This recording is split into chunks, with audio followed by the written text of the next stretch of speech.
नमस्कार सभी दर्शकों को, रोहित रिपोर्टर देख रहे हैं आप। अभी वक्त में मैं जंतर मंतर पे मौजूद हूँ और हमारे साथ में देख सकते हैं पूर्व सैनिक है, दाएं तरफ भी पूर्व सैनिक है, बाएं तरफ भी पूर्व सैनिक है। सबसे पहले तो हम अपने दर्शकों को जो है कि परिचय कराते हैं। सर आपका क्या नाम है, अपना परिचय दे थोड़ा। जी, मैं सुनील कुमार त्यागी, मेरठ उत्तर प्रदेश, बंगाल इंजीनियर रुड़की से रिटायर हूँ। आप सर कहाँ से हैं? मैं उत्तर प्रदेश डिस्ट्रिक्ट मेरठ से हूँ। मैं एएमई कोर से बिलोंग करता हूँ। देवेंद्र सिंह त्यागी।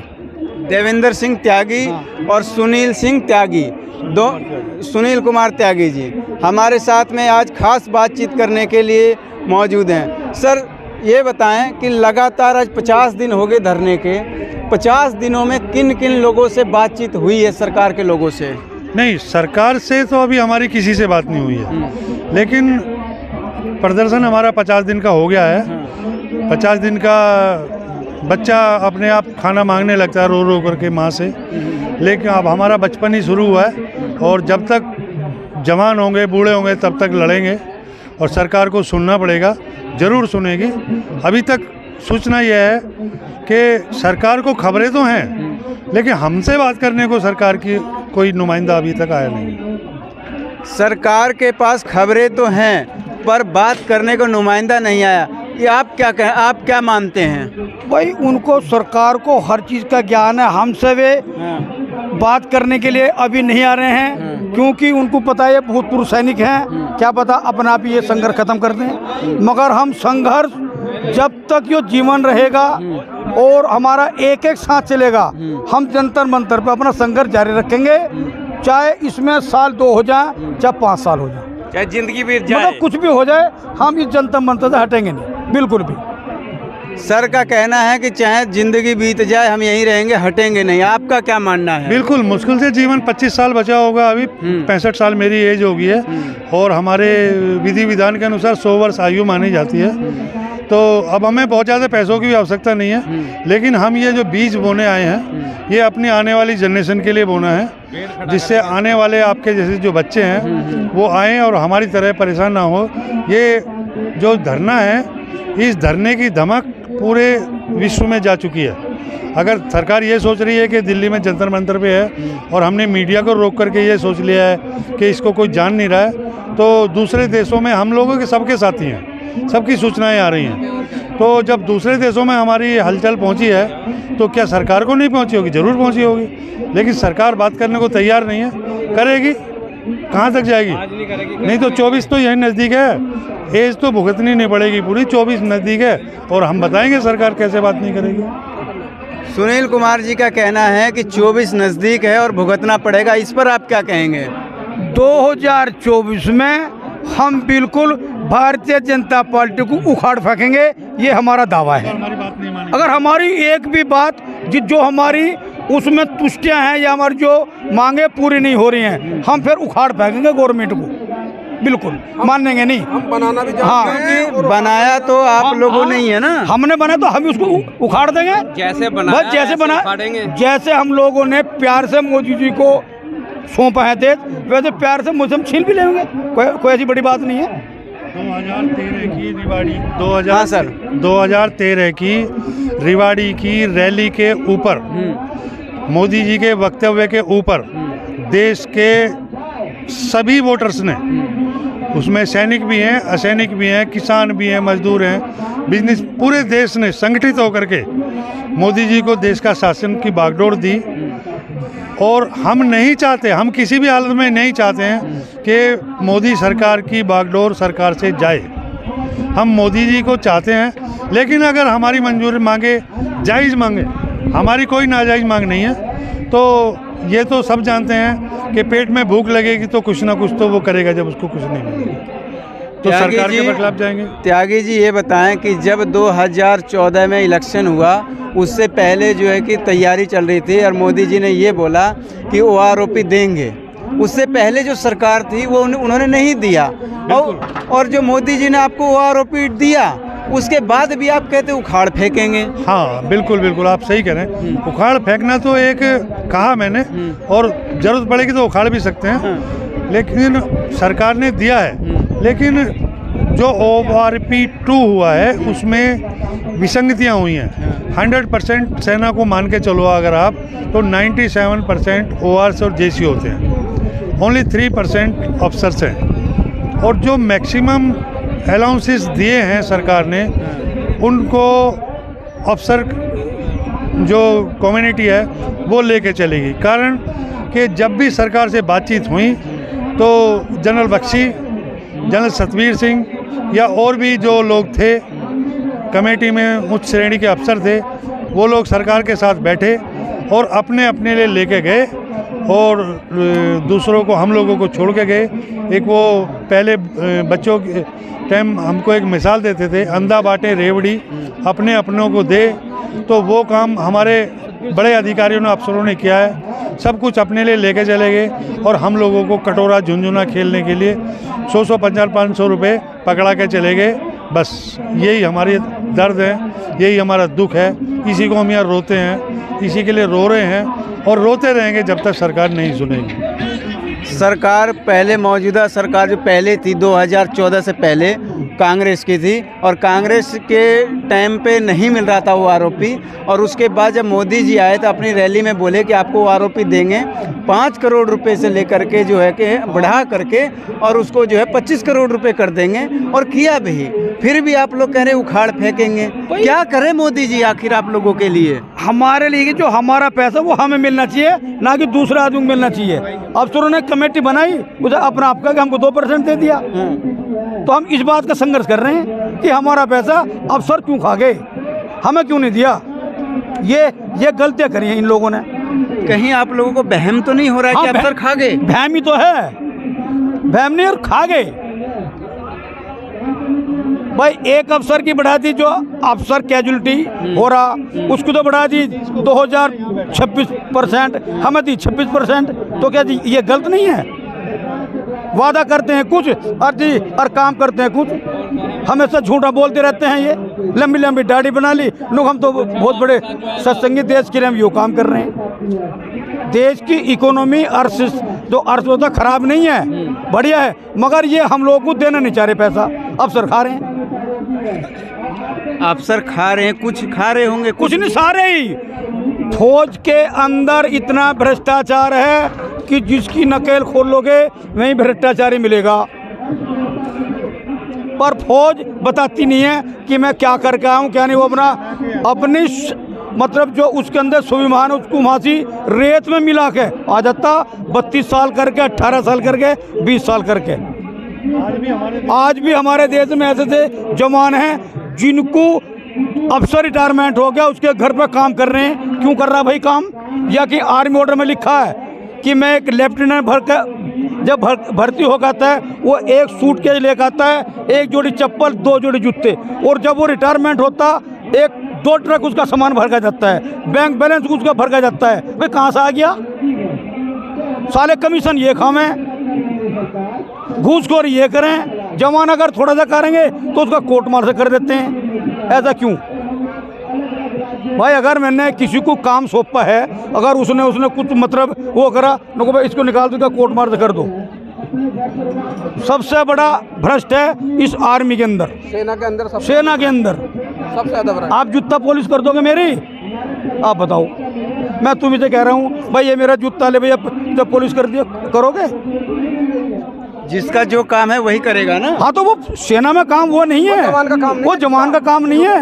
या वो मुझे अपनी तनख्वाह दे देगा, या मेरे रूल में नहीं लिखा है कि एक सैनिक जाके अफसर के घर में काम करेगा, कहीं नहीं लिखा हमारे रूल में। तो त्यागी जी, रूल के खिलाफ काम कोई नहीं करा सकता। होता है, सेना में हो रहा है, जबरदस्ती दबा देगा उसको, नहीं तो उसको नौकरी से निकाल देगा। कोई भी एक्ट लगा के सेना से निकाल देगा, चार्जशीट बना देगा।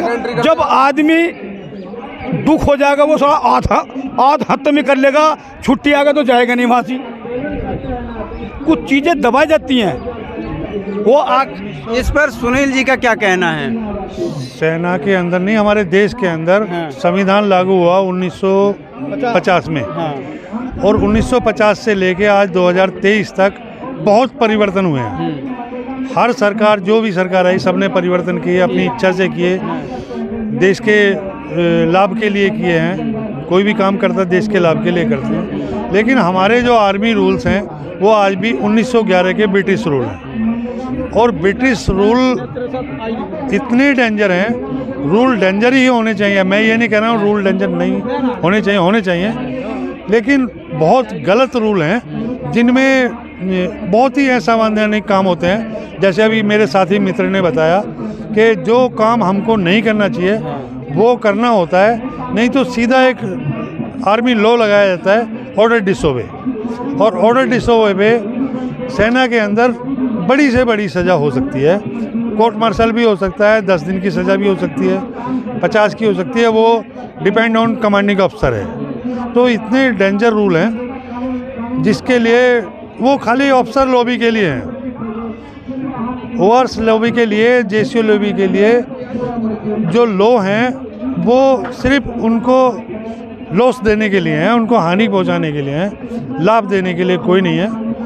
बहुत से लोग जो ऐसे साथी ने मेरे ने बताया कि इतना बुरी कंडीशन है सेना के अंदर कि अगर उनका कहा नहीं मानोगे तो प्रमोशन पे चलते हुए लोगों को रोक दिया जाता है, उनका भविष्य में प्रमोशन नहीं होता है, फुल स्टॉप कर दिया जाता है। तो मैं भी उसकी एक मिसाल हूँ।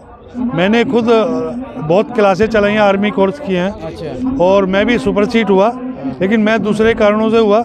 भाई पे कमीशन ने जब 2 साल सर्विस बढ़ा दी थी तो उस दौरान हम लोग प्रमोशन से छूट गए, हमसे आगे वाले जा नहीं पाए तो हम आगे कैसे जाते। लेकिन फिर भी मैं 100% सही हूँ कि आर्मी रूलों में परिवर्तन लाने की बहुत ज़रूरत है।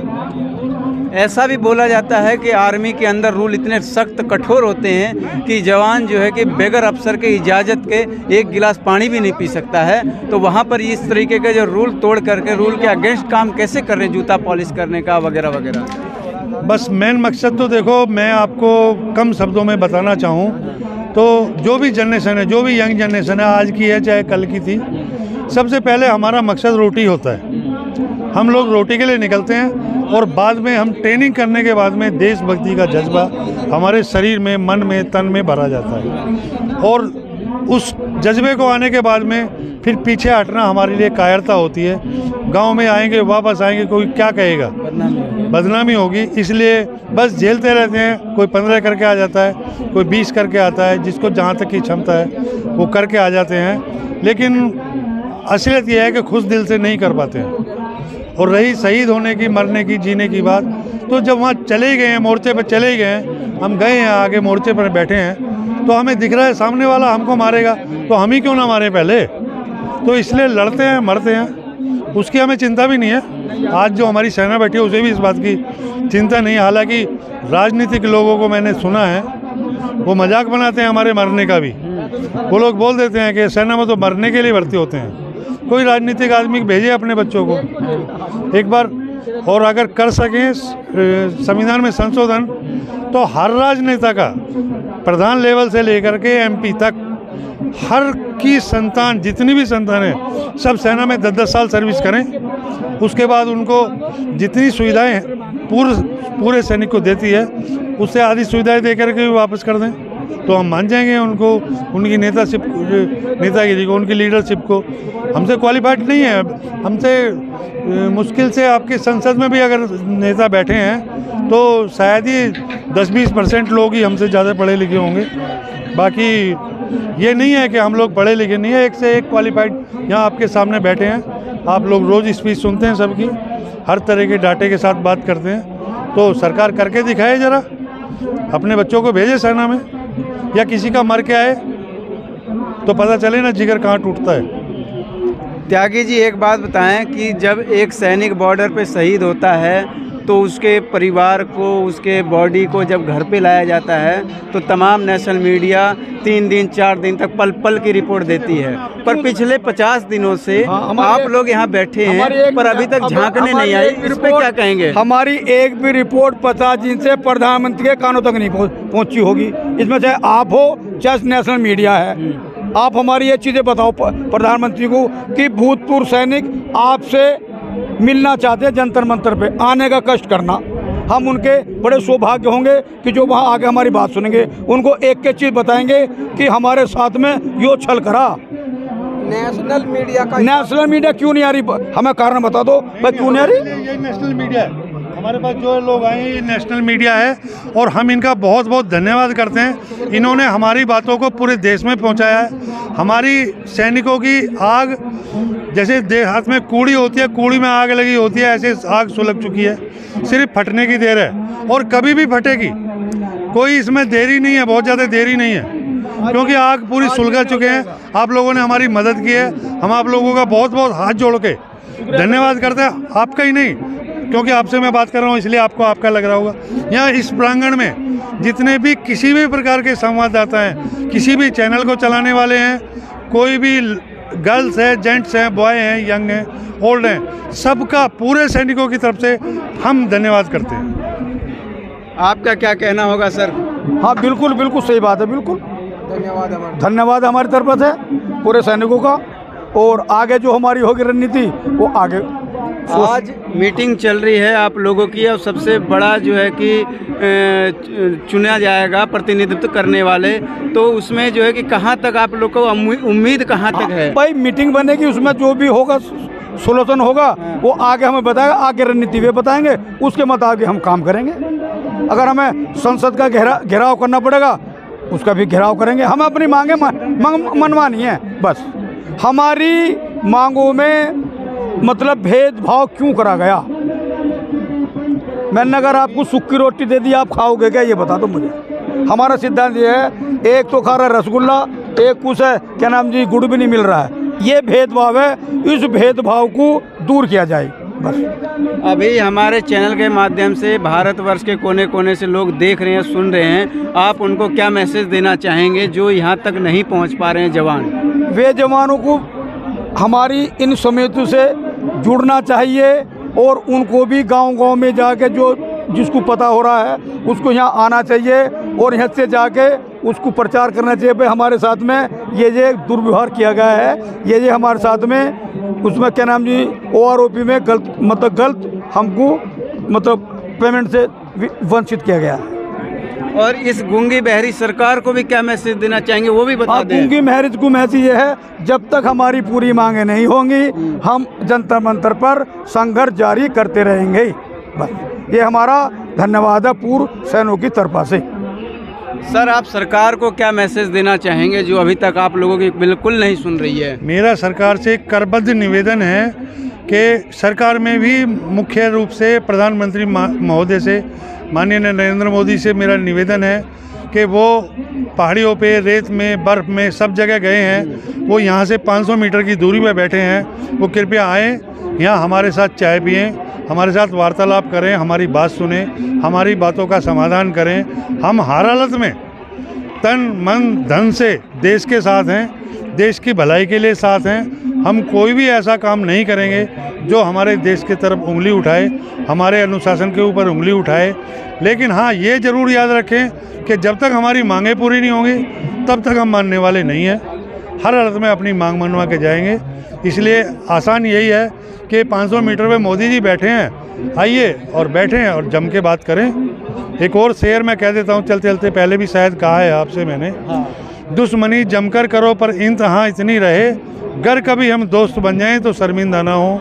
क्योंकि कभी हो सकता है मोदी जी कहीं ना कहीं किसी मौके पे बैठने का मौका मिल जाए तो फिर एक दूसरे से आंखें भी ना मिला पाएँ, तो ऐसा काम कृपया ना करें, आ जाएं और बैठें और बात करें। ये हमारे साथ भूतपूर्व सैनिक मेरठ जिले के थे। आप लोगों को इनका विचार कैसा लगा कमेंट बॉक्स में आप अपनी राय जरूर दें। धन्यवाद।